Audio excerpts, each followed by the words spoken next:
Não temas diante deles, porque eu sou contigo para te livrar. Jeremias capítulo 2, versículo 8. Deus estava encorajando Jeremias a enfrentar o povo. Tratava-se de um povo arrogante, rebelde, a quem o próprio Deus chamava de povo de dura serviço ou casa rebelde. Na verdade, Jeremias tinha medo. Ele sabia das consequências de ter de pregar a verdade conforme Deus ordenava, porque o povo não queria ouvir a palavra de Deus. Então o Senhor fala a Jeremias: não tenha medo deles, eu estou com você. O mais importante é que Deus esteja conosco. Não importa se as pessoas ouçam ou deixem de ouvir. Não importa se as pessoas queiram dar ouvidos à voz de Deus através de nós ou não.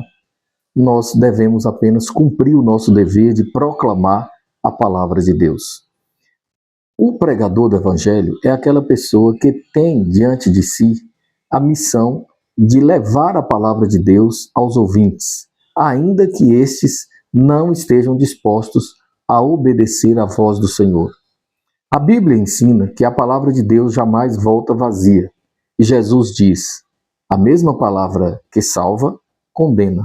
Significando o seguinte: as pessoas que dão ouvidos à palavra de Deus e se arrependem, essas alcançam a salvação. Mas aquelas que não querem se arrepender e continuam como casa rebelde, essas terão de sofrer as condenações previstas na palavra de Deus. É assim que funciona. O papel do proclamador da palavra é simplesmente trazê-la ao conhecimento das pessoas. Isso aconteceu, por exemplo, com Noé.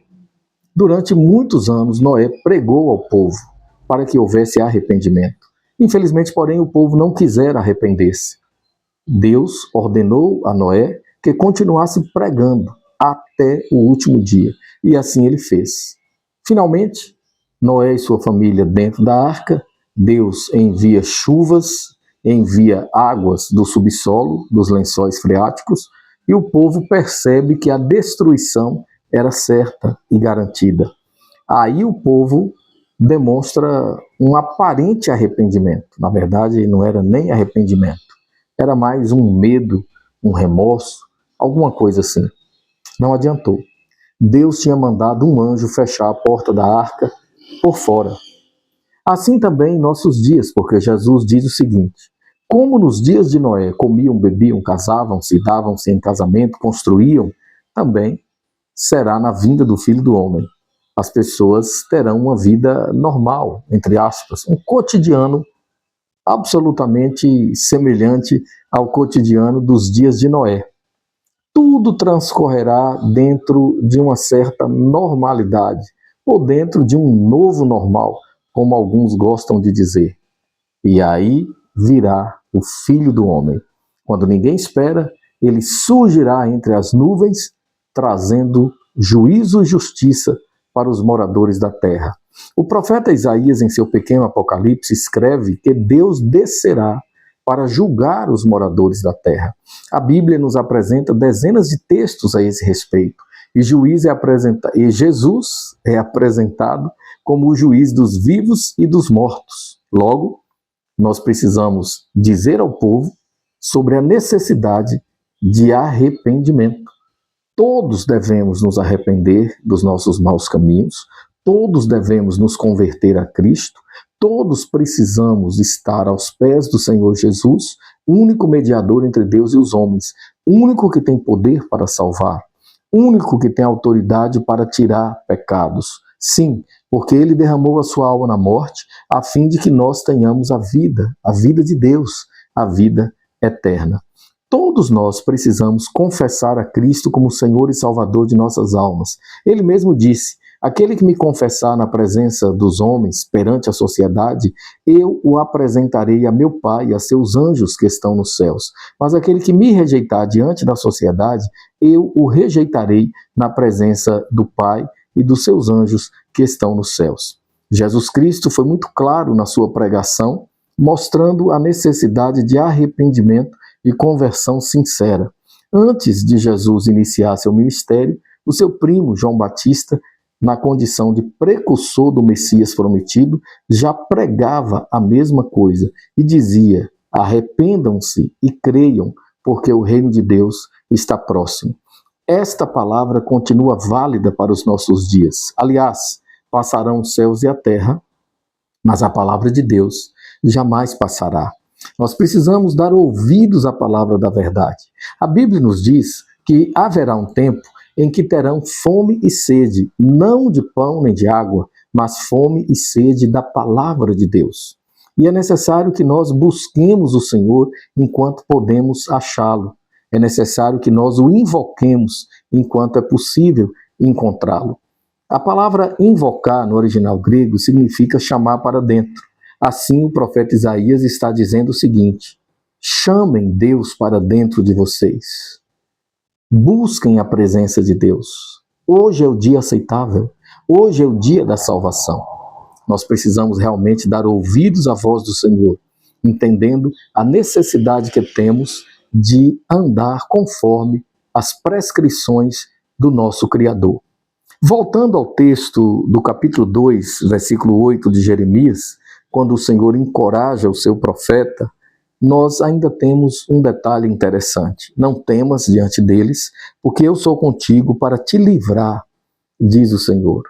Como eu disse, Jeremias sabia que se tratava de uma casa rebelde conforme diagnóstico do próprio Deus. Jeremias tinha medo, mas o interessante aqui é que Jeremias está com medo de pregar para o povo de Deus. Ele não está com medo de pregar aos gentios, chamados hoje de mundanos ou pagãos ou ímpios. Não. Jeremias está aqui preocupado em levar a palavra de Deus ao povo de Deus.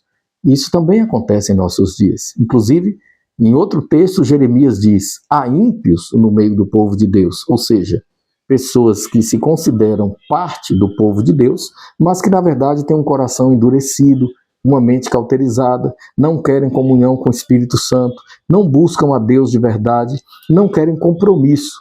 Elas estão ali apenas por questões sociais, ou porque se acostumaram, ou mesmo questões de liturgia, porque se tornaram pessoas religiosas. Jeremias temia pregar a palavra ao povo de Deus, porque sabia da rejeição, uma rejeição muito grande, inclusive.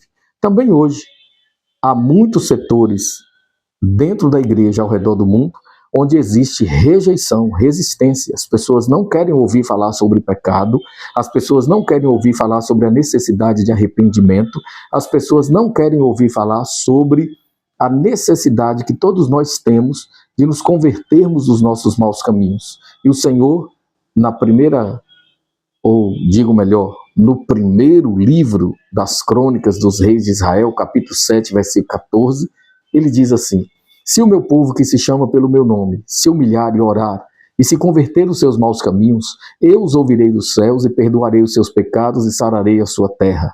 Deus está falando acerca do seu povo, sobre a necessidade de arrependimento. Porém, muitos que se dizem povo de Deus não querem saber dessas coisas, não querem levar Deus e a sua palavra a sério. Mas nós que pregamos a palavra do Senhor, não devemos cultivar nenhum tipo de temor, não devemos ter medo da casa rebelde. Devemos pregar com amor, mas com autoridade. Pregar com amor, mas nunca deixar de falar a verdade. Porque larga é a porta e espaçoso o caminho que conduz à perdição eterna. Estreita é a porta e apertado o caminho que conduz à vida. Portanto, se nós desejamos que muita gente esteja conosco na vida eterna, é necessário ensinar a verdade da palavra de Deus. É necessário que ensinemos a palavra do Senhor como ela é. A Bíblia, palavra de Deus, não precisa ser ressignificada, não precisa ser atualizada, como querem os defensores da teologia liberal, progressista, marxista. Não. A Bíblia é a palavra do Senhor, inerrante, infalível. A Bíblia permanece. A palavra do Senhor é eterna. Portanto, Nós é que precisamos nos adequar à palavra de Deus e jamais a palavra se adequar à nossa vontade ou aos nossos caprichos. Que Deus nos abençoe aplicando a sua palavra aos nossos corações. E eu peço, por favor, que você se inscreva em nosso canal, curta, compartilhe, a fim de que outras pessoas sejam abençoadas com a palavra da restauração. Muito obrigado.